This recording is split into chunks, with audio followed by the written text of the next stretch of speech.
அன்பே சிவம் மனமே குரு என்றுணர்த்திய குருவே போற்றி. எனக்குள் இறைவனை உணர வைத்த குருவே போற்றி. அந்த மனுஷங்கிறான பழ போன மனுஷன் சொல்கிறான், இலங்கை மன்னன் ராவணன் சொல்கிறான், ராமர் சொன்னார், இப்போ ஒன்றும் இல்லாத நிற்கிறேனே, இப்போ உங்கள்கிட்ட நான் சண்டை போட மாட்டேன், நாளைக்கு இன்றைக்கி போயிட்டு நாளைக்கு நல்ல ஆயுதங்களோட படையோட வா, அப்போ சண்டை போடலாம் அப்படின்னு சொன்னது. அவர் ராவணன் ஒரு பெரிய மாவீரன். இந்த வார்த்தை அவனை கோழையாக்கிடுச்சான். அதனால் சொல்கிறான், கடம்பட்டான் நெஞ்சம் போல் கலங்கினான் இலங்கை வேந்தன்றான். ஒரு மரணம் அடைஞ்சிட்டா, ஒரு நம்ம அம்மா செத்து போச்சுன்னா ஒரு 15 நாள் துக்கத்தில் இருப்போம். அப்புறம் 16ஆவது நாள் காரியம் பண்ணோம்னா எப்போதும் போல் போயிடுவோம், பழையபடி எல்லா வேலையும் செய்ய ஆரம்பிச்சிடும். அது மாதிரி வீட்டில் எந்த சாவு நடந்தாலும் அப்படி ஆகிடும். ஆனால் கடங்காரம் மட்டும் எதிர வந்தால் எப்பவுமே யமம் வர மாதிரியே இருக்கும். ஏன்னா அவன் என்ன கேட்டாலும் நீ பேச முடியாது திருப்பி. அவ்வளோ மோசமான நிலையாக கடன்படுற நிலை. அந்த மாதிரி ஆயிடுச்சான் இலங்கை மன்னனுக்கு. ஆனால் எனக்கு இன்னமும் இங்கே அதை விட இந்த பொண்டாட்டி செத்து போகணும், அதை விட மோசமாக போயிடுறான். புருஷன் செத்து போன பொம்பளை அதை விடமா மோசமாக இன்னும் பிறக்கும் போதே 2 பேரும் ஒன்றா வந்த மாதிரி. ஆனால் அம்மா செத்தா துக்கம் வருமா, இந்த 5 நாளில் முடிஞ்சு போகுது. அப்பன் செத்தா பெத்த அப்பா இந்த உலகத்துக்கு அடையாளம் காட்டின அப்பா அம்மா செத்து போனால் கவலையே இல்லை. ஆனால் மனைவி செத்து போனால் மட்டும் உலகமே மறந்து போயிடுறான் மனுஷன். அது ஏன்னு எனக்கு தெரியல. நானும் என் பொண்டாட்டியை கொன்னாவது பார்க்கலாமான்னு கூட யோசனை பண்ணின்னுக்கிறேன் நான். ஏன்னா அப்போது அந்த துக்கம் ஏதாவது எப்படி இருக்குதுன்னு தெரிஞ்சுக்க. ஏன்னா எதையுமே ஒன்று தெரிஞ்சுக்கின்னு பேசணும், தெரியல. அதனால் நம்ம என்ன பண்ணலான்னு யோசிக்கிறேன். சரி, அவங்கள கொண்டுட்டா இப்போ துணி கிணி துவைக்கிறதுக்கு ஆள் இல்லையேன்னு வயசாகி போச்சேன்னா அது ஒரு பக்கம் யோசிக்கிறதாக்குது. நான் ஒரு மனநோயாளி. சரி. ஒரு 20 வருஷமாக மாத்திரை போடுங்க. சரி. இந்த உபதேசம் வாங்கிக்க. சரி. 2 மாதம். சரி. இப்போ அந்த மாத்திரையை விட்டுட்டேன் சாமி. மாத்திரை விட்டுட்டேன். இப்போ நல்லா இருக்கும் சாமி. சந்தோஷம். இந்த உபதேசத்தால் எனக்கு அந்த நல்ல தூக்கம், இதுக்கு முன்னாடி தூக்கம்னா இருக்காது சாமி. மனம் ரொம்ப அலைச்சல் பண்ணோம். தூக்கம் மனுஷனுக்கு 2 விதத்தில் வராது. ஒன்று பணக்காரனுக்கு தூக்கம் வராது, இன்னொன்று நோயாளிக்கு தூக்கம் வராது. பணக்காரனுக்கும் கோபம் ஜாஸ்தி வரும், நோயாளிக்கும் கோபம் ஜாஸ்தி வரும். அந்த நோய் போகிறதுக்கு ஒரே ஒரு வழி, மனசை நம்ம சாந்திப்படுத்தணும். மனம் சாந்தியாக இருந்ததுன்னா தூக்கம் வரும். மனசுக்குள்ளே 1000 குழப்பங்களை போட்டு குழப்பணும்னா நமக்கு தூக்கம் போயிடும். இந்த பாடத்தினுடைய நிலை என்னன்னா, மனசை நிலைநிறுத்தும். அது நிலைநிறுத்துச்சுன்னா நல்ல தூக்கம் வரும், மனம் அமைதியாக இருக்கும், உடல் ஆரோக்கியமாக இருக்கும். இந்த வீசிங் இருக்குது, இந்த வீசிங் வரவங்க இந்த பாடத்தை பண்ணாங்கன்னா அந்த வீசிங்கே நின்றுடும். ஆனால் அந்த வீசிங்க்காக இங்கே பாடத்துக்கு வரக்கூடாது. அப்படி வரவங்கள நான் வானானிட்டு வேணும். தெய்வத்தை வழிபடணும்னு வரவங்க மட்டும்தான் இங்கே வரணும். நோய்க்காக வரவங்க இங்கே தயவுசெய்து இது வைத்தியசாலையில் இங்கே வரவும் கூடாது. ஆனால் நீ அதை பண்ணி அதனுடைய பலனை அனுபவிச்சுன்னா சந்தோஷம், இறைவனுடைய அருள் கிடைக்கட்டும். ஆத்மா வணக்கம் ஐயா. ஆத்மா வணக்கம்மா. நான் தான் பேசுகிறேன், தெரியல பேசுகிறேங்க. வந்துங்கய்யா, எல்லாரும் எப்படி கொஸ்டின் கேட்டாலும் கரெக்டான பதில் சொல்லிடுறீங்க.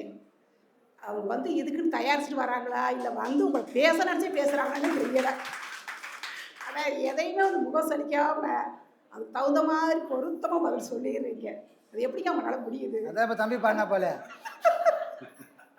பிச்சை பார்த்து ஏந்து ஐயனே என் ஐயன். சரிங்க. அதாவது ஐயா கூட சொல்வார், அதாவது உன்னை பற்றி தேடு அப்படின்னா தேவையில்லாதெல்லாம் கொண்டு வரீங்க என்கிட்ட பேசிக்கிட்டு இருக்கேன் அப்படின்னு சொல்லி ஐயா கூட சொல்லுவார். ஆனால் நீங்கள் எல்லாத்துக்குமே நல்ல பதில், கரெக்டான பொருத்தமான ஒரு பதிலை சொல்கிறீங்க. கண்டிப்பாக ஐயா, அது ரொம்ப மகிழ்ச்சியாக. சரி, அசரீரின்னு ஒன்று இருக்குதாங்கய்யா? அசரீரி அது உண்மையா? இருக்குது. ஆனால் நம்ம படத்துலலாம் பார்த்தோன்னா என்ன சொல்லுவாங்க, யாரோ ஒருத்தர் அங்கேருந்து கொல்ல கொடுப்பாரு, ஒருவேளை அது அசரீரின்னு நினச்சிப்போம். அசரீரி இருக்குது. எப்படி இருக்கும், எப்படி அதை உணரலாம்னு சொன்னால், காதால் நம்ம கேட்டுட்டோம்னா அதுக்கு பேர் அசரீரி இல்லை, நம்மளால் உணர முடியும். அதுதான் சொன்னேன், சில கேள்விகளுக்கு நமக்கு விடை தெரியல, யோசனை பண்ணாலும் தெரியல. உடனே என்ன பண்ணுவான், ஐயா கிட்ட அந்த கேள்வியை விட்டுட்டு நம்ம பாட்டு நிம்மதியாக போய் தூங்கிடுவோம். அந்த கேள்விக்கான பதில் எப்படி வரும், வெளியேந்து கேட்குமா? இல்லை, நம்ம மனசில் அந்த கேள்விக்கான பதிலை அவர் உருவாக்குவார். இதுதான் அசரீரி. எப்போல்லாம் நமக்கு தேவையோ அப்போ மனசில் எழுந்து நம்ம வழிகாட்டுறதுக்கு என்னெல்லாம் வருதோ அதுக்கு பேர் தான் அசரீரி. ஆனால் காதில் கேட்குறேன்னா அது அசரீரியில் நான் வேறு மாதிரி போய் நிற்கிறேன்னு அர்த்தம். சரி சரி. இந்த குடிகாரெலாம் நல்லா சரக்காச்சிட்டான்னு வச்சுக்கலாம், அப்படியே வானத்தையே உடுத்து பார்த்துன்னு இருப்பான். அங்கே யாரும் இருக்க மாட்டாங்க, யாரோ சொல்லிங்கிறான்னு கேட்டுக்கினே இருப்பான். அந்த மாதிரி ஒரு விஷயமாயிடும். ஆனால் அசரீரியை இந்த புலன்கள் வழியாக நம்மளால் உணர முடியாது. அது ஆத்மார்த்தமாக உணரலாம். அதுக்கு எத்தனையோ விதங்குது. அதில் ஒரு விதம் தான் நமக்கு எப்போல்லாம் சந்தேகம் வருதோ அன்றைக்கெல்லாம் அவர் காலில் போய் ஊந்துடுது. அதுக்கு பதில் அவரே கொடுத்துருவார். ஏன்னா நான் பாடம் பண்ணும்போது சார் ஐயாட்ட நான் கேட்பேன், ஏயா இவ்வளோ சோதனையை கொடுக்குறீங்க, இவ்வளோ கஷ்டத்தை கொடுக்குறீங்க, ஏதாச்சும் ஒரு விடிவுகாலம் கொடுக்கலாம்ல அப்படின்னா ஐயா பேசுகிற மாதிரியே என்கிட்ட பேசுவார். ஐயா வந்து நிறைய கஷ்டப்படட்டுமா, ஒன்றும் பிரச்சனை கிடையாது, உலகம் பூரா தெரியட்டும், பாரு தெரியதான் கஷ்டப்படுறாரு, ஒரு நாளைக்கு நிலையான ஒரு இடத்த பிடிப்பார், வருவார், உங்களுக்கெல்லாம் குருவா அவர் இருப்பார் அப்படின்னு அவர் அசரீரே சொல்கிற மாதிரியே எனக்கு இருக்கும். அதனால தான் கொஸ்டின் கூட கேட்டதே. கண்டிப்பாக வைரமாக இருந்தாலும் அதை பட்டச்சின்னா தான் அதுக்கு மதிப்பு வரும். தங்கமாக இருந்தாலும் அதை புடம் போட்ட பிறகு தான் அதுக்கு மதிப்பு வரும். இவ்வளோ சோதனை எது தாங்குதோ அதுதான் பெருமையாக வாழ முடியும். அப்போ நமக்கும் இவ்வளோ சோதனைகள் எதுக்காகனா நம்மளையும் ஐயா பட்டத்திட்டாரு. அப்படிதான் ஐயா சொல்கிறேன். கண்டிப்பாக எதுவுமே இங்கே சும்மா எதுவுமே நடக்கலை, எல்லாத்துக்கும் காரண காரியம் இருக்குது. ஆனால் அடியோட வேதனை ஜாஸ்தியாகிறதுனால நம்ம எதிர்காலம் என்ன ஆகுமோன்னு கேள்விக்குறி வருது. அது இந்த மனசோட பக்கம் இல்லாதனால. ஆனால் உனக்கு எது வந்தாலும் நான் இருக்கிறேன்டா, ஏன்டா பயப்படுறேன்னு என்னன்னைக்கும் அவர் நம்ம மனசுக்குள்ளே இருந்து சொல்லினே தான் இருக்காரு. அதுதான் பார்க்கணும். இன்னொரு கொஸ்டின், கிரியா தத்துவம்ன்ற என்னங்கய்யா? கிரியா தத்துவம் நம்ம பாடலை படிக்கிறோம் இல்லையா, கிரியா தத்துவம் அப்படின்னா என்ன? தத்துவம்னாலே கருவிகள் அர்த்தமா? தத்துவம்னாலே கருவிகள் அர்த்தம். அப்போ வித்யா தத்துவங்கள் இருக்குது, கிரியா தத்துவங்கள் இருக்குது. நீங்கள் கிரியா யோகம் கேட்குறீங்களா, கிரியா தத்துவம்? கிரியா தத்துவம். கிரியா தத்துவங்கள். கிரியா தத்துவங்கள்லாம் கிரியைனா செயல்னு அர்த்தம். இப்போ இந்த உடம்புல கை இருக்குது, கால் இருக்குது, வாய் இருக்குது, அடுத்த 2 பொருள் இருக்குது. என்னது? எருவாய் கருவாயின்ற 2 பொருள் இருக்குது. இது 5 பொருளுமே வித்யா தத்துவங்களில் சேர்ந்து வரும். அப்படின்னா என்னது? இது செயல்பட்டால் தான் இங்கே இந்த உடம்புல உசுர் நிற்கும், வேலை நடக்கும். இது ஞானேந்திரியங்கள். எது? கண், காது, மூக்கு, வாய், அப்புறம் என்னது? ஏன்னா இது மூலிமா நமக்கு அறிவு வருது. இதுக்கு பேர் ஞானேந்திரியங்கள். இது ஞான தத்துவங்கள் அர்த்தம். அப்போ தத்துவம்னா கருவிகள். அப்போ கிரியா தத்துவம்னா என்ன அர்த்தம்னா, இந்த கால் இருந்தால் தான் நடக்க முடியும், கை இருந்தால் தானே எல்லாத்தையும் பயன்படுத்த முடியும், வாய் இருந்தால் தானே சாப்பிட முடியும். மலவாய் கருவாயின்ற 2 பொருளும் இருந்தால் மட்டும்தான் உள்ளே போட்டுன சக்தியும் இருக்க முடியும், வெளியே தள்ளினாலும் வாட முடியும். அப்போது இந்த உடம்பு கெட்டு போகாமல் நீடித்து வாழணும்னு சொன்னால் இவ்வளோ பொருளும் வேலை செஞ்சால் மட்டும்தான் அது கரெக்டாக நடக்கும். அப்போ அதுக்கான பொருள் தான் இந்த வித்யா தத்துவங்கள். அதனால தான் பட்டினத்தார் நிறைய இடத்துல சொல்லுவார், வித்யா தத்துவங்கள் வெந்து விழ கண்டேண்டி. இந்த கை கால் எல்லாம் என்ன ஆகுதுன்னா ஒரு நாள் எந்த செயலும் இல்லாமல் போட்டபடி ஆகி போச்சுப்பா, வெந்து விழ கண்டேண்டின்றார். நமக்கு அப்படி ஒரு நாள் வரும். எப்போ வரும்? நமக்கு ஒரு பக்குவம் வந்தால்.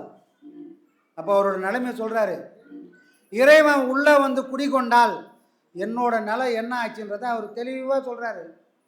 யாரு? பட்டினத்தார். நாளைக்கு நமக்கு கூட அப்படி ஒரு நிலை வரலாம். எப்படி ஒரு நிலை? அவர் பாடலாக சொல்கிறாரு, கண்ணி அடித்தாண்டி கற்பை குலைத்தாண்டி, கற்பு குலைத்த மயம் கருவேர் அறுத்த மயம், பொற்பு குலைத்த மயம் போதம் இழந்த மயம், என்ன வினை வருமோ இன்னும் எனக்கு அறியன்னு வரும். இறைவன் என்ன பண்ணிட்டானா, என்ன ஒரு பொண்ணை கற்பழிச்சிட எப்படி இருக்கும், அலங்கோலமாக இருக்குமா, அந்த மாதிரி என்னை ஆக்கிட்டான். அப்போ என் நிலைமை என்ன ஆயிடுச்சு? கருவேறு அர்த்தமயன்றாரு.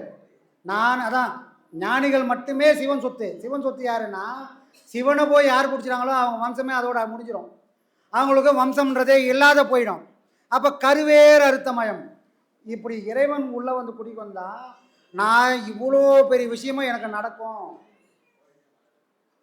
இது நாளைக்கு நம்ம வாழ்க்கையிலே நடக்கலாம். நம்ம பொண்டாட்டியை நம்மளை பார்த்து வேதனைப்படலாம், இல்லை லேடிஸ் பண்ணுறாங்க புருஷனும் பார்த்து வேதனைப்படலாம், நம்ம பிள்ளைங்களும் நாளைக்கு நமக்கு வேதனைப்படலாம். ஆனால் ஞானத்தை நோக்கி போனால் இவ்வளையும் எல்லாரும் எதிர்கொள்ள வேண்டிய சூழ்நிலைகள் வரும்.